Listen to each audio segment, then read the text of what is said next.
Well, 372, this is chapter 32, verse 31. So the battle is over. Oh, I think it's, can you check, you turned it on. Can you check that it's on heat? Yeah, it is. It's on heat? Okay. Yeah, but that one also works. All right, well, it takes time for it to warm up. It's all right. Okay, so now,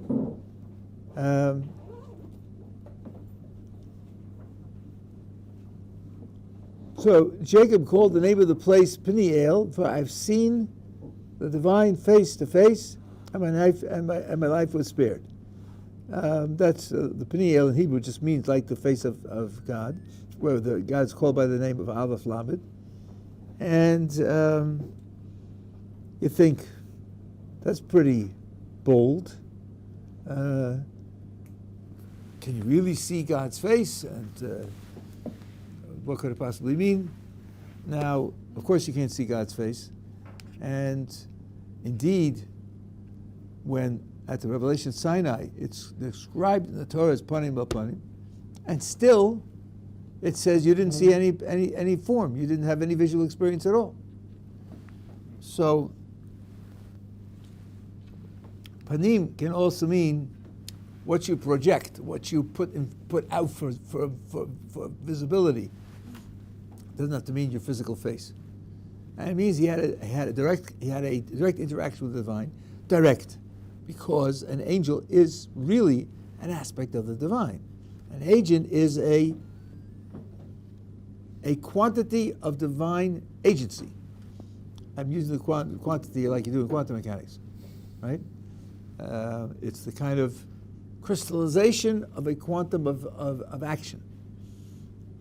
But it's an expression of divine presence in a very direct way, and that's why the word Elohim can be used for angels. So he had an interaction, just as the angel said to him at the top of the page, you have striven with the divine and with men. There the word is Elohim. And you overcome. And of course, he wasn't wrestling with God, even though there is a book of that title. The fact that a book has the title doesn't make it the truth. That may be true for other religions, but not for Judaism. He was wrestling with an angel. Now, 32. The sun rose for him as he passed Penuel, and he was limping on his hip. The sun rose for him. Boy, everybody else should have said thank you to Jacob. The sun is shining on them because the sun rose for him. What does it mean the sun rose for him? So look at Rashi. Sun rose is the way people speak. For instance, they say, when we arrived at a certain place, the dawn began to become light for us. There's a simple meaning. It's an expression. It doesn't mean that he who makes the dawn made it with us in mind. It just means that that's where we were, and that's what happened to us. Not a reading of purpose. And that way you avoid all problems of theology. Rashi says that's a simple pshat. But as I told you, you can distinguish two questions. One question is, what do the words mean? And the second question is, why were these words used to express this meaning? And the words say more than is necessary. So why was it written this way? And academic Midrash explains. The sun rose for him implies that it rose for his requirements to heal his limp. As you say, verse says, a sun of charity, a healing sun with healing on its wings. That is a poetical description of the sun. Those hours that the sun had hurried to set, we saw before when he got trapped, where he had the dream for him, when he left Beersheba, it hurried to rise for him here, meaning it made up the lost time. And he was limping when the sun rose, which is the end of the verse, but only then. He was limping when the sun rose, but after that he wasn't limping. And that's because he was healed at that time. So the midrashic meaning is that he was healed by the sun. Now, the midrashic meaning here is fitting into the context. What's the upshot of the wrestling with the angel? Well, at the end, the angel wanted to leave and he couldn't leave. He was Jacob's prisoner, and Jacob forced him to give him a blessing, to acknowledge the fact that he got the blessings from Isaac in a just manner. Okay, but also the Torah describes that the angel wounded him. What about that? So he got wounded in the battle. That means in this struggle, the ongoing struggle with Esau, there are going to be losses. There's not going to be just a complete victory. There are going to be losses. But the end of the interaction, when the sun rises and he moves on, he's healed of the limp which the angel imposed upon him, which means that ultimately the losses are going to be overcome. I told you a few days ago that this interaction creates a permanent dynamic in the interaction between Jacob and Esau, which is going to play itself out only at the end of history. At the end of history, the saviors will go up to the mountain of Zion, and they're doing so to judge the mount of Esau, and then Hashem will have complete kingdom. So that ending is set up by this interaction, where he suffers a wound but is overcome with the wound. We have a general statement. What happened to the ancestors, what happens throughout the rest of Jewish history. Their lives laid the groundwork for all of future Jewish history. Abraham, when there's a famine, goes down to Egypt. And there, Pharaoh takes his wife captive. And there are miracles that destroy Pharaoh's power.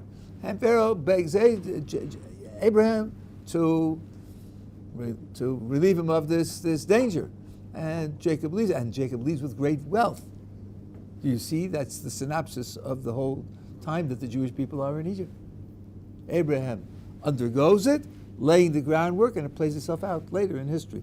So all of the great events that are told to us about the patriarchs have the role of being simanim labanim. Sometimes it's obvious what the siman is, sometimes it isn't. Some of them they have yet to play out, but that's one of the reasons why they're so important to be recounted. Yeah. Are you saying that the pasuk like Yeshivat Ohr Somayach, right? So you're saying that's the penultimate end of history, pretty much. Well, it means the Messianic era. It's not the end of everything, obviously. I'm saying, but our picture of the world doesn't have an end. Right, I'm saying fine, but so you're saying that's the beginning of the Messianic period. Right? Yes. So that's the main ending, kind of, right? That's Not right. Ending of the pre-Messianic era. So, Yeah. so that means that this interaction would be the main beginning interaction of basically Judaism. This is happening to Jacob. I mean, right. We That's had why Abraham and Isaac beforehand. So that's why I'm asking. Why should the ending be the beginning? I don't get it. No, you're saying this set up the and you're bringing Messiah, this is the parallel beginning to the ultimate end of the Messianic period. Well, which one? You're talking about my example with Abraham going to Egypt? I'm talking about Yaakov and the angel. So this is the end, not the beginning. This is what just before the Messianic era. Why would this be a beginning? Didn't you say that this interaction sets up? No, this interaction is the prelude for that event there. Right. Well, this takes place thousands of years before that event over there. Right. But it's not the beginning. It's just it's a prelude to that particular event. Just like Abraham's going down to Egypt was a prelude to Jacob and his family going down to Egypt. So this interaction of Jacob and Esau is a prelude to that ultimate interaction between. So it's a prelude to a very, very significant event, but it's not necessarily doesn't necessarily carry the same significance of that event. Of course not. No. That's going to bring them aside. This didn't bring them aside. Right. Okay. There's something there that's not getting expressed carefully. Try again. You'll think about it. You'll try. Yeah. Another question? No. in the back. Yeah. Can you elaborate a little more when you said that you didn't actually see God face to face, but the line that says, right, I see the divine face to face. Like, as in, how would you respond to someone who would say, well, we could clearly use this proof to show that God has a physical form of some sort? And if you use this verse, how would we respond to that? Well, first of all, I would say, only this verse? I can give you 200. There are at least 200 in 1,000 pages of Tanakh that describe God's eyes and ears and shoulders and head and legs and his moving things around and making things and his emotions. You want anthropomorphisms? They're galore. They're galore. You're worried about this one? No reason to pick this one. But also there are verses that say that he has no body at all and has no likeness at all, has no similarity to anything at all. So if I'm working with the psukim, I'm going to have a rough time making them consistent. That's the first point. So something has to be done. The book has a message, right? And the answer is that because, I'm quoting the Rabbi now word for word, because we have philosophical proofs that God can't be physical, then all those verses that talk about God's physicality have to be reinterpreted. Now, in the first 50 chapters of the guide, the Rambam lays out a methodology as to how this should be done. I learned all of this from Rabbi Meiselman. Its methodology is this. You have a word which seems to imply physicality. Look in the 1,000 pages of Tanakh and find that very word used with a different meaning. If you can find it that way, then you find that the word is ambiguous. Sometimes it means one thing, sometimes it means another thing. Sometimes the other meaning of the word doesn't imply physicality. Now when you find that word anywhere, there are two meanings. Look it up in the dictionary, it'll say, this is a homonym, meaning A, meaning B. You'll have two meanings. So wherever you find it, you have two meanings that are candidates. Now, I have this word applied to the Creator, and I say, well, I have verses that say he's not physical. I have philosophical proof that he's not physical, and there is a use of this word which is not physical, so that's the right use of the word in this case. And the Rambam does that for 50 chapters. He goes through dozens of expressions and shows that each expression has another meaning in the same book, and since it has another meaning, it has two meanings in the book, and since it has two meanings in the book, and you're applying it to the Creator, and you have reasons to reject physicality of the Creator, therefore you have the right to use the other meaning, which is the meaning which doesn't imply physicality. That's his methodology. It has nothing to do with changing your beliefs because of evolution, or because of Kantian philosophy, or anything else. You're starting with a contradiction in the book. The book itself has a problem. And you're starting with philosophy which implies that it's not physical, and you're using other usages of the same word in the same book. That's when you can do it. Otherwise you can't do it. What verses show that he's not physical? Out of curiosity, Isaiah says, to whom can you compare me? I'm incomparable to anything. If you were physical, it'd be comparable to other physical things. Bigger than, smaller than, same color, same consistency. He's utterly incomparable to other things. There are many verses like that. So how can we comprehend him at all if he's utterly incomparable to anything? Comparable and listen to me. Comparable and comprehend are not the same word. I didn't say comprehend, I said comparable. Can't compare him to anything. Right. That doesn't mean you can't comprehend him. Why would that be? They're two different words.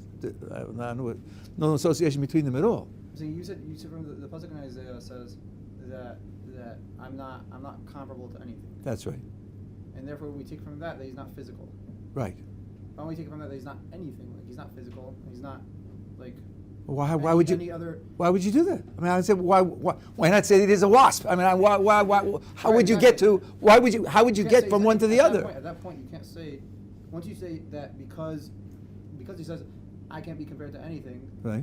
that he's not physical, you can't at that point say he's anything whatsoever that we can compare to. Right. But that doesn't mean I can't describe him. I can describe him in such a way that he can't be compared to anything. It's sort of like saying numbers count things, right? And they count how many there are. All right? So then what's zero? Well, zero is different from all the numbers, because it doesn't count any things. There are no things there. That's what zero does. So it's different from all of them. That doesn't mean I can't talk about it. Doesn't mean I can't understand it. Just I can't compare it to 16. I can't compare it to 104. Can't compare it to infinity because it doesn't count anything. So that doesn't mean I can't talk about it, but just don't talk about it by comparing it. 16, I would say, is smaller than 17 and bigger than 15. I'm comparing it. I'm putting it in a place in a series. Right? That's comparing, which helps you understand it. 0 can't be done that way. There's no link between the two things. Yeah. I just have quibbles. So one thing quick, why is it that it's the sun shone upon which presumably heals him, and then we have his injury described? That's the first thing. And then the other thing is, why would it say that he passed by Penuel if Penuel was the place he was at, and he named it? Wouldn't it say went out from Penuel?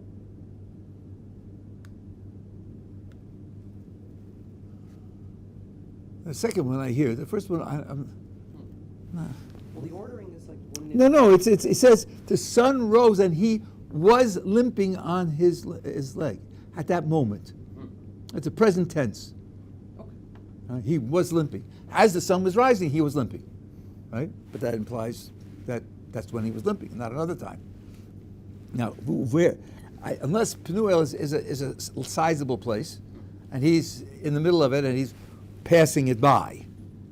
He's passing it by as he's leaving it. It's not a point on a map. It's a I don't know how he can envision the size of the area. I don't think it's okay. Now comes 33. This is a very interesting and maybe a little controversial. Therefore, the children of Israel are not to eat the displaced sinew on the ball of the thigh bone to this day, because he struck the ball of Jacob's thigh bone on the displaced sinew. Gid anosha, particular kind of sinew with the leg of an animal. We don't eat that. We don't eat that because of the injury that Jacob sustained in that part of his body.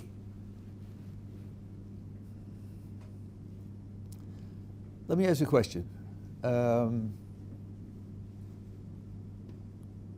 Jacob from then on out, and Jacob's children, and the ones who went down to Egypt, did they eat the Gid Nasha or not?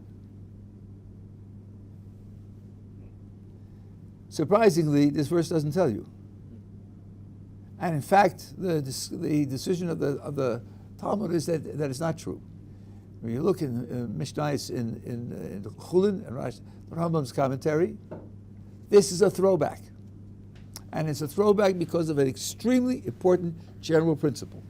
All commandments come from Moses. There's no other source of commandments, not before and not since. We do a bris milah, circumcision. At the bris milah, we make a blessing. We are inducting the child into the covenant of Abraham. Why are we doing the bris milah? Because Abraham told us to do so? Because God told Abraham to do so? And told Abraham that all his children should do so? Is that why we're doing it? No. We're doing it because Moses told us to do so in Hashem's name. Parshas Tazria. Yom Shmini, Yimol B'Sorah also. All mitzvos come from Moses. So the Jews at this time, after Jacob wrestled with the angel, after he got injured, they continued eating the Gid Anosha. Moses told us don't eat the Gid Anosha. This verse here is a historical throwback. This book was given to us by Moses. Moses writes in the book, this is what happened 300 years ago. This is what happened 200 years ago. It was this incident. Are you paying attention? I'm telling you your history. This was this incident with Jacob, our grandfather Jacob, and he wrestled with the angel. He got injured. So, you remember yesterday when I gave you the kashrus rules? Remember yesterday when I told you not to eat the Gid Anosha? This is why I told you yesterday not to eat the Gid Anosha, because 200 years ago, Jacob got injured. This is a throwback to explain where Moses' commandment came from. Does not mean that in the interim time they didn't eat it. It was only because Moses said so. That's a very, very important remark. It has lots of consequences. Yeah. I think I heard once that there's only 3 mitzvahs in Sefer Bereshis, right? So would be one of those three mitzvahs that we extract from Sefer Reshis and There are three mitzvahs which are written in Sefer Bereshis. Yes, three. They are written there. But it has nothing to do with when they became legally binding. but this would be one of them then. Okay. I don't remember. And there are many different ways of counting the 613 commandments.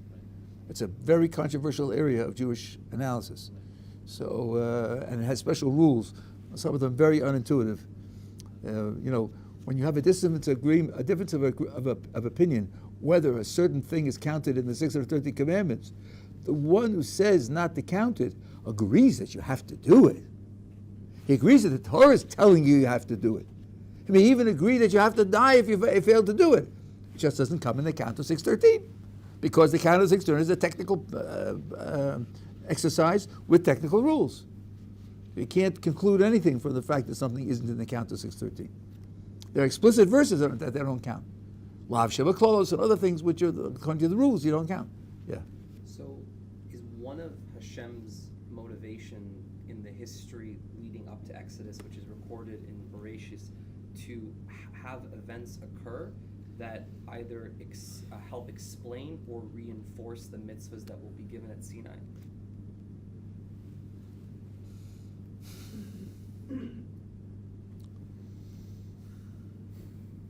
Some of them, very often we are told, like in last week's Parsha, remember that you were slaves in Egypt as a reason for strengthening the motivation for doing this mitzvah. But that's, I don't know what we're going to get out of that. The history was planned for us, obviously, and part of it is expressed in the mitzvahs that come later. That's true. I think it's a fairly weak point, yeah. It's more of a general question. Also, I imagine you see it more with other books and less in Bereshit. But is the Torah supposed to be a book of mitzvahs or commandments, or what is it, a book of telling a story? What's its exact function? Okay, we didn't do the very first Rashi because it's not clear that it's related to Pshat. The very first Rashi in Chumash talks about that. Yeah, I know, but I can't. He says the word Torah means teaching. And teaching most specifically means telling you what to do. So it's really a book of mitzvos. And that's why Rav Moshe, whether maybe it was his father or somebody else, asked, why didn't the Torah begin with Chodesh Elachem, which is the first mitzvah? Now, it's a very great difficulty with that Rashi, because twice he says, why did the Torah precede with this? Why did it start with this? Lama hiktim. It says that twice. But Rashi's answer doesn't answer why it starts this way. His answer only answers why it's in the Torah altogether, rather than being absent. He asked, why is it first rather than second? And he answers why it's present rather than missing. That does not answer the question. The question was, why is it first? His answer is because we have to know that God created the world and he assigned the world to the various nations and belongs to him, doesn't belong to them. And when we take over the land of Israel, we're not stealing it, we're following the assignment of the owner, capital O. That's the reason why the creation of the world has to be there somewhere. Could have been tucked away in Bamidbar, chapter 60, at the back. Why does it have to be at the beginning? That's what he asked. To my knowledge, he doesn't answer that. I've asked this question of many people. I looked in the commentaries in Rashi. I did not get an answer I could understand. How he's answering the question why it came first. But the question to him is, what's it doing there at all? And because it's supposed to be a book of rules for what you're supposed to do, you have to justify the existence of other material in it. Now, when he says other people will attack us and say we're stealing the land, I will take the liberty of saying I don't think he means just other people. I think a thoughtful Jew will think for himself also. We're taking their land. Like, how do we do that? What right do we have to do that? Indeed, we saw with Abraham, when God promises Abraham children, he doesn't say anything. When God promised Abraham the land, he says, how do I know I'm going to get it? And the commentators say, you're going to give me children. That's just a business between me and you. Having children doesn't affect anybody else. But taking the land means taking it away from them. How do I know that they won't desert to keep it? How do I know that it'll be right to take it away from them? And God has to promise him, I'm keeping track of their transgressions, and they're coming up to a certain limit. By the time you get there to take it over, the limit will be reached, and they'll be taking it away from them. So taking away land is something that we recognize is problematic. So there has to be some kind of explanation for it for others and for ourselves. Now, so that makes it sound like really it's a book of mitzvos. That's really what it really is. But we have to protect ourselves against complaints. We have to protect ourselves against our own doubts and self-criticism and so forth and so on. That's as far as the Rashi takes me. To my mind, the book is, in terms of its commands, in terms of its rules, it doesn't have any rules for action, not just rules for your arms or legs. It has rules for your mind. There are things you have to think, you have to know, you have to believe. And one of them is that the Kodesh Baruch Hu is morally perfect. Ta'amuru ki tov Hashem. So if you have doubts about the morality of the way the world is run, that's going to affect your ability to perform this mitzvah of believing in the Kodesh Baruch Hu the way the Torah wants you to believe. So I would say all this other material is there so as to acquaint you with the facts which will enable you to believe what you're supposed to believe. And supposing to believe is also Torah. It's also rules that you have to fulfill. I would have answered the question more directly than Rashi does. So that means probably my answer is wrong. But when you ask what kind of book is it, so it's a book about action. Action includes belief. Belief is also action. You decide what to believe, don't you? A decision means that it's an action. It's a mental action. It doesn't have to be moving your fingers and toes. And this background is all background for the kinds of beliefs that you're supposed to have. So under that rubric, you could call it all Torah in the sense of rules of how to live. I think that's probably the best answer to the question. But even the additional details for which, for example, with the case of Rashi you mentioned, if it seems to show us that we have claim right to this land, there's so many more details besides that it doesn't really serve that purpose. Oh, right. No, details seem to serve other things as well. Yeah, no, I think it just means this is an example. Yeah. They'll make all sorts of claims. Right? Yeah, you got a question? Yeah, I just want to clarify your answer from before. Is this a fair summary? That just because you can't compare something, or like with zero, just because you can't compare zero to other numbers doesn't mean you can't comprehend zero? Something like that, yeah. That's right. Okay, so now, so this is chapter 33. Jacob raised his eyes and he saw, behold, Esau was coming, and with him 400 men. So he divided the children among Leah, Rachel, and the two handmaids. He put the handmaids of their children first, and Leah and her children afterwards, and Rachel and her children and Joseph last. Now, I want to teach you something which almost nobody knows. I don't know if you've ever heard the phrase Achron Chaviv. The last is the most precious. Okay. That's usually the way it's translated. The last is the most precious. Well, look at Rashi on chapter 33, verse 2. And Leah and her children, now,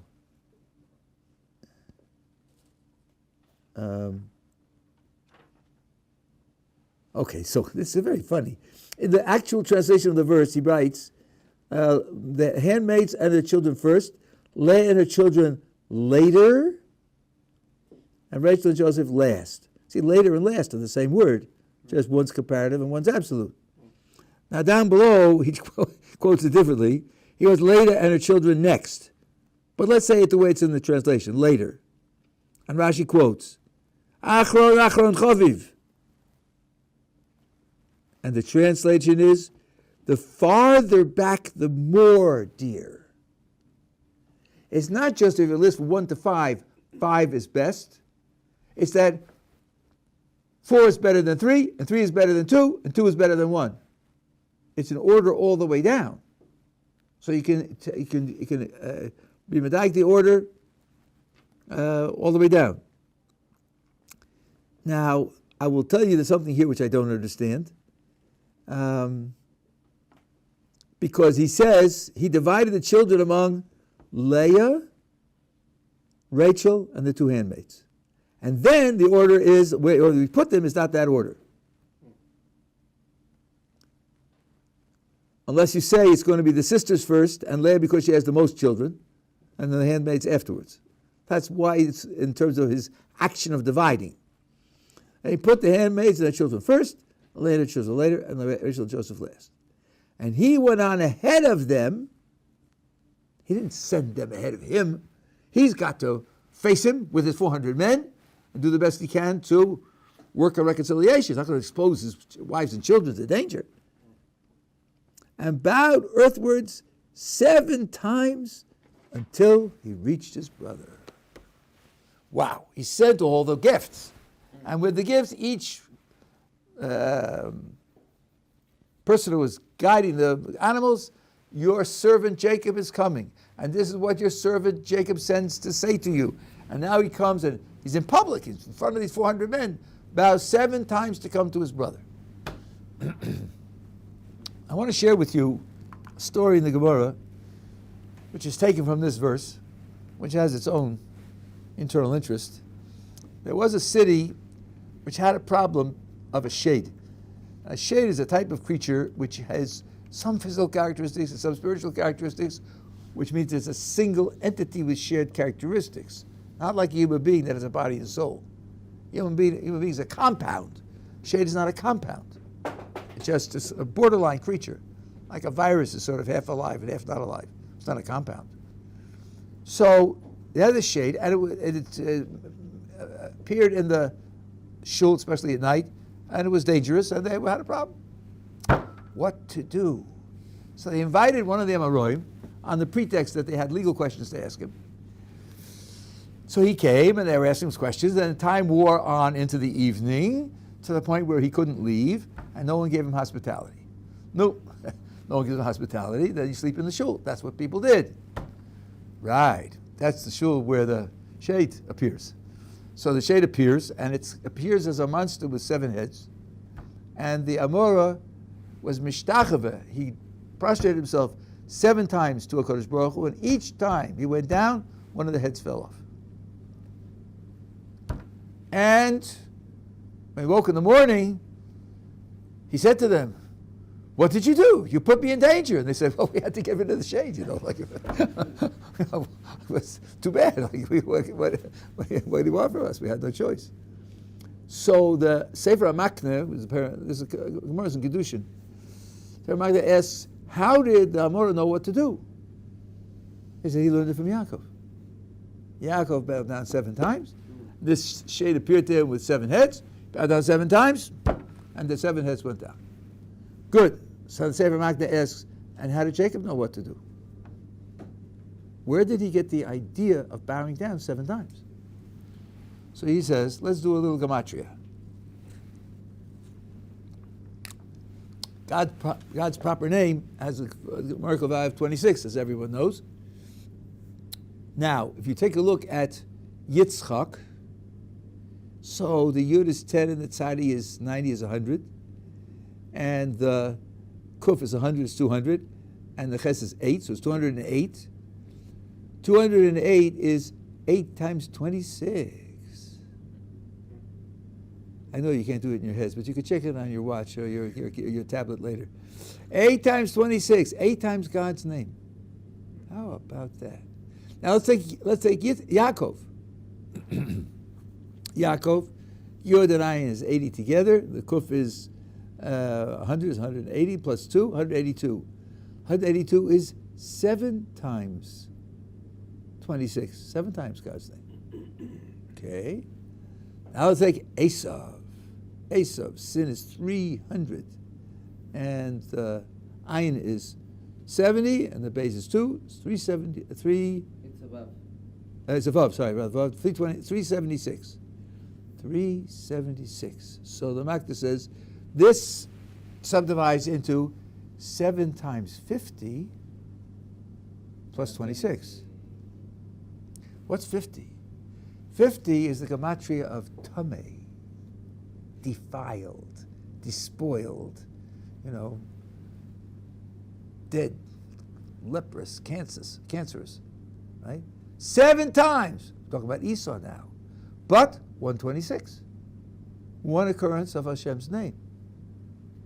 The message, he says, is Isaac gave blessings. He gave blessings to Jacob and, according to some, a blessing to Esau, right? He gave 7 blessings to Jacob. You can count them up. And 1 blessing to Esau. Isaac has 8 times God's name. He gave 7 to Jacob. That's the totality of Jacob. That's all Jacob is. He's the 7 times God's name that Isaac gave him. Esau is 7 times tummy, but he got a blessing. He got a blessing also. So each time Yaakov was mishtachave, he bowed down, he cut off one of the tummies, one by one. Once you've cut off the 7 tummies, what's left? Only the occurrence of God's name that he got from his father. That's why they embraced. That's why they embraced. Because they have the unity of Isaac's blessing that binds them. That wasn't a permanent transformation, but it was a temporary neutralization. Now I'll go back to what I told you, what's going to happen in the end of days. And he has that in the Chumash. I'll tell you in a moment. I'll show you that in a moment. But at any rate, that's how Yaakov knew to do it, because he understood who Esav is, he understood who he is, and how they relate to Isaac, and he knew that by neutralizing the 7 tummies, he'd be able to remain at that moment with a Yud Kei Vav Kei, in which case they would be able to embrace. One second. Now, let's go back to the verse that I quoted before. Yolu Moshe Bahar Tzion. Tzion. Let's see. Tzadi and Yud, 90 and 10 is 100. And the Nun is 50, and the Vav is 6. 156. That's 6 times God's name. 6 times. By the way, Yosef is the same. 6 times God's name. So let's figure this out. Jacob got 7 blessings. Tzion is a name for Joseph, for Yaakov, for the Jewish people, but it's only 6. That's when we're missing 1 blessing. Which blessing? Esav's. Be a lord over Esau. And it says,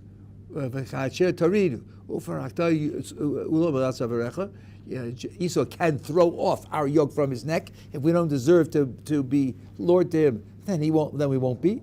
So Tzion describes a time when the Jewish people is in trouble, when Esau is loose and working his evil. That's why you need saviors. V'alu Moshiim b'har Tzion. You need Moshiim because you're in trouble. What are they going to do?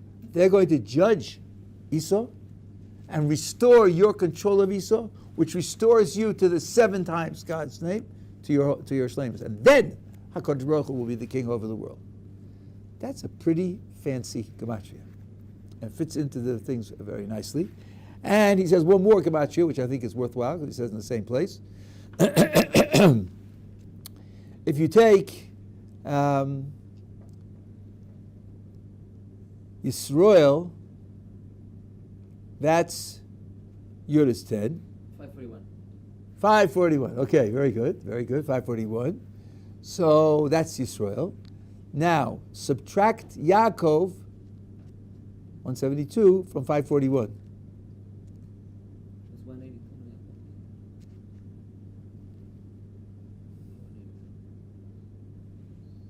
Okay, it's hard to do because you have to carry numbers across. So you can't do it with pencil and paper. Yeah, what did you get? 359. 359. In Gematria, that's the letters Shin, or maybe Sin. Shin, Sin. And a Nun and a Tes. Can you get, yeah, how about the word Satan? Yisrael minus Yaakov equals Satan. That means Yaakov plus Satan equals Yisrael. What's the message? The message is that Yaakov by himself has the ability to fight with the Satan, defend himself against the Satan, not be wounded by the Satan. But Yisrael has the ability to incorporate the Satan into serving HaKadosh Baruch Hu. So Yisrael is Yaakov plus Satan. he can bring him in and make him an ally in serving HaKadosh Baruch Hu. And this is what Chazal say, you love HaKadosh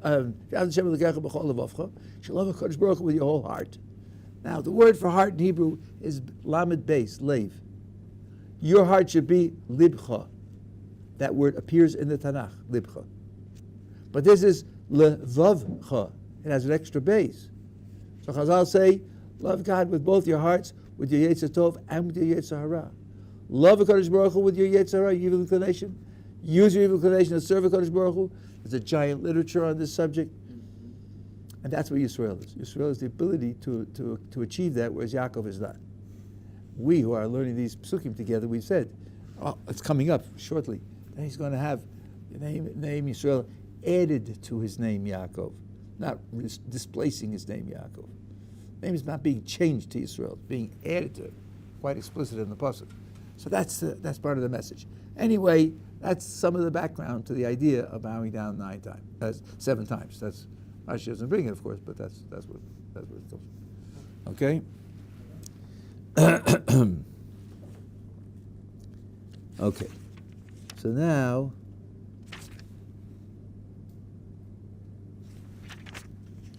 Esau ran toward him, and he embraced him, and he fell upon his neck and kissed him, and they wept. We've talked about this, and we'll talk about this again. They both cried. We live in a world where men can't cry. It's a terrible, terrible, it's psychologically dysfunctional limitation. Now, watch this. I've mentioned this to you before, but watch this. He raised his eyes and saw, what did he see? Looking out, there's all these people on the plains over there.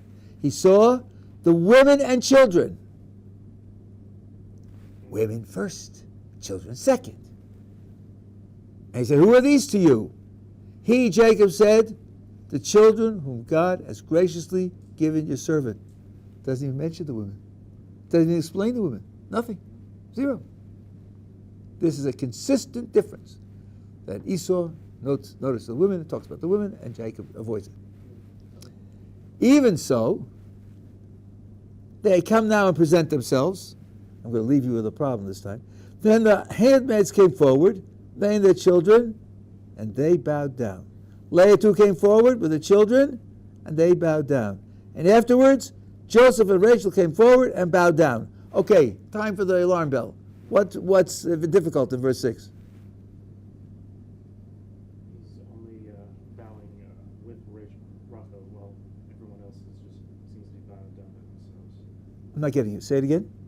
Everybody else seems to be bowing down by themselves, while Yosef and Rachel seem to be bowing down together. So what happened? And Leah too came forward with the children, and they bowed down. Not bowing down together? I mean, because Rachel is the only one that's mentioned with Yosef, while everyone else is bowing. It seems to be bowing down independently, while Yosef and Rachel actually come. Yosef is in forward front. and bow. Yosef is in front. Oh, well, okay, but don't do that. Tell me what's in the verse. You're giving the answer. What's in the verse? What's in the verse that bothers you? Now, first of all, I'll take it from you. Joseph is mentioned by name, right? None of the other children are mentioned by name. Okay. Doesn't that make sense? Because he's singular. Okay, maybe or not, because it say her, and because it said her child. It says the other children, because it said child, would have been more parallel, right? But more than that, Why they come to say, no one told me? The extra and. I don't know how you do it without the and in the middle. They came. No, but what about the order? The handmaids first. No.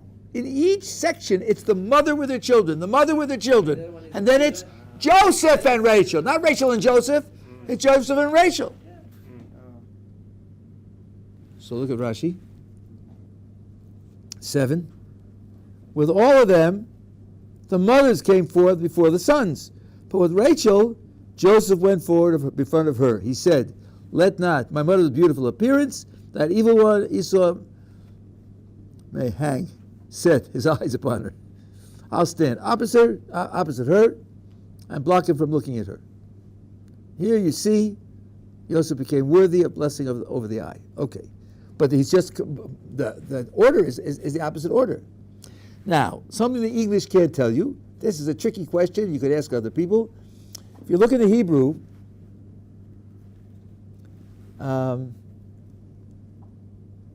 verse 6, Vatigashna hashfachos, the handmaids came forward, hein aval dehen, they and their children, vatishtachavena. What does vatishtachavena mean? Bow down is what What's the subject of vatishtachavena? What part of speech is it? She. Can hear you. She. Shiv? She. Like, Well, singular, plural. plural. Certainly plural, but it's plural only for women. It's a negative. It's a feminine plural, only feminine. If the boys bowed down, also it should say vayishtachavu, as it was with Leah and her children. The masculine doubles as a verb for mixture of men and women.